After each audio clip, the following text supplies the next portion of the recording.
आज हम बात करने वाले हैं उस यूजीसी कानून की जिसको लेकर पूरे देश में बहुत ज्यादा कंफ्यूजन, गुस्सा, सपोर्ट और प्रोटेस्ट सब कुछ चल रहा है। सोशल मीडिया पर लोग इसे यूजीसी कास्ट एक्ट बोल रहे हैं। कोई इसे स्टूडेंट्स के लिए प्रोटेक्शन कह रहा है, तो कोई इसे एक डेंजरस कानून बता रहा है। लेकिन असल में ये कानून है क्या, क्यों लाया गया, इसमें लिखा क्या है और आम स्टूडेंट या टीचर की लाइफ पर इसका असर कैसे पड़ेगा, आज इस वीडियो में हम सब कुछ शांत दिमाग से समझेंगे, बिना किसी पॉलिटिकल या कास्ट बायस के। सबसे पहले क्लियर कर देते हैं एक बहुत बड़ी गलतफहमी। ये कोई नया यूजीसी एक्ट नहीं है, मतलब पार्लियामेंट में पास हुआ कोई नया कानून नहीं है। ये एक नया रेगुलेशन है जो यूनिवर्सिटी ग्रांट्स कमीशन ने जनवरी 2026 में नोटिफाई किया है।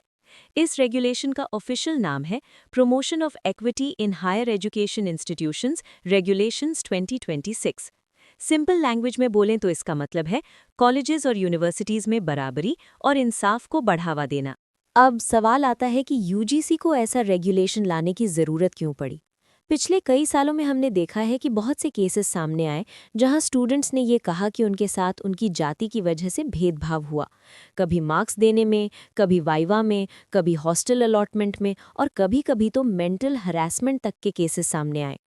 कुछ केसेस में स्टूडेंट्स ने एक्सट्रीम स्टेप्स भी ले लिए, जो हम सब के लिए बहुत ही दुख की बात है। यूजीसी का कहना है कि एजुकेशन का एनवायरनमेंट ऐसा होना चाहिए जहां कोई भी स्टूडेंट अपनी कास्ट, बैकग्राउंड या फैमिली की वजह से अनसेफ या इन्फीरियर फील ना करे। इसलिए इस नए रेगुलेशन के थ्रू यूजीसी ने कहा है कि हर यूनिवर्सिटी और कॉलेज में एक प्रॉपर सिस्टम होना चाहिए जहां अगर किसी स्टूडेंट को लगता है कि उसके साथ कास्ट के बेस पर गलत हो रहा है तो वो बिना डरे कंप्लेंट कर सके। अब मान लो एक एग्जाम्पल से समझते हैं। सोचो एक एससी या ओबीसी स्टूडेंट है जो रेगुलरली क्लास अटेंड करता है, असाइनमेंट्स टाइम पर देता है, लेकिन उसे बार बार बोला जा रहा है कि तुम लोगों का लेवल कम होता है, या वाइवा में उससे अननेसेसरीली ज़्यादा टफ क्वेश्चंस पूछे जा रहे हैं जबकि बाकी स्टूडेंट्स से नहीं। पहले ऐसे केसेस में स्टूडेंट के पास कोई क्लियर प्लेटफॉर्म नहीं होता था। अब इस रेगुलेशन के बाद कॉलेज को एक इक्वल अपॉर्चुनिटी सेंटर बनाना ही पड़ेगा जहां ये कंप्लेंट ऑफिशियली रजिस्टर हो सकती है।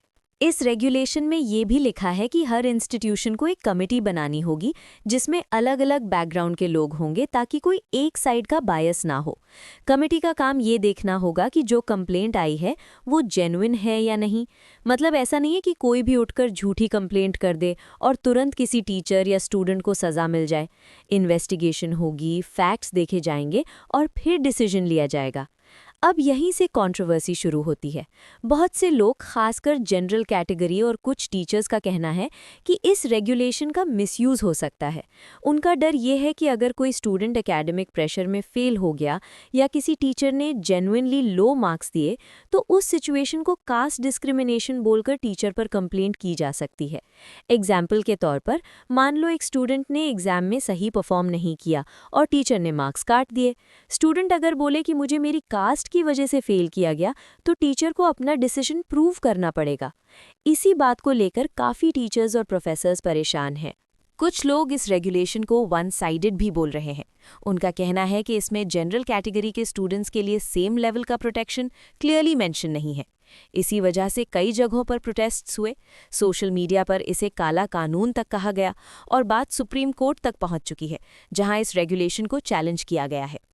यूजीसी और गवर्नमेंट का साइड ये कहना है कि ये रेगुलेशन किसी के खिलाफ नहीं है, बल्कि सिर्फ डिस्क्रिमिनेशन के खिलाफ है। अगर कोई टीचर या इंस्टीट्यूशन सही काम कर रहा है, फेयर इवैल्यूएशन कर रहा है, तो डरने की कोई बात नहीं है। ये रूल सिर्फ उन केसेस के लिए है जहां सच में भेदभाव होता है और जहां स्टूडेंट्स के पास पहले कोई सुनवाई नहीं होती थी। अब एक बहुत इंपॉर्टेंट बात जो हर स्टूडेंट को समझनी चाहिए, ये रेगुलेशन तुम्हें पावर देता है लेकिन रिस्पॉन्सिबिलिटी भी। अगर तुम जेन्युइनली किसी डिस्क्रिमिनेशन का शिकार हो तभी कंप्लेंट करो। झूठी कंप्लेंट सिर्फ सिस्टम को ही नहीं बल्कि फ्यूचर में सच्चे विक्टिम्स को भी नुकसान पहुंचाती है। और टीचर्स के लिए भी ये एक सिग्नल है कि उन्हें अपने इवैल्यूएशन, बिहेवियर और कम्युनिकेशन में और ज़्यादा ट्रांसपेरेंट रहना होगा। एंड में अगर एक लाइन में कहा जाए तो यूजीसी का ये नया रेगुलेशन एजुकेशन सिस्टम को ज़्यादा सेफ और इंक्लूसिव बनाना चाहता है, लेकिन इसकी सफलता या फेलियर पूरी तरह इस बात पर डिपेंड करेगी कि इसका इम्प्लीमेंटेशन कितना फेयर और बैलेंस्ड होता है। अगर सही तरीके से लागू हुआ तो ये कई स्टूडेंट्स की लाइफ बचा सकता है, और अगर मिसयूज हुआ तो ये सिस्टम में नया टेंशन भी ला सकता है। अब तुम कमेंट में ज़रूर बताना कि तुम्हें लगता है ये रेगुलेशन स्टूडेंट्स के लिए प्रोटेक्शन है या सिस्टम के लिए प्रॉब्लम, और वीडियो को लाइक और शेयर करना मत भूलना ताकि ज़्यादा लोग सच समझ सके, सिर्फ रूमर्स नहीं।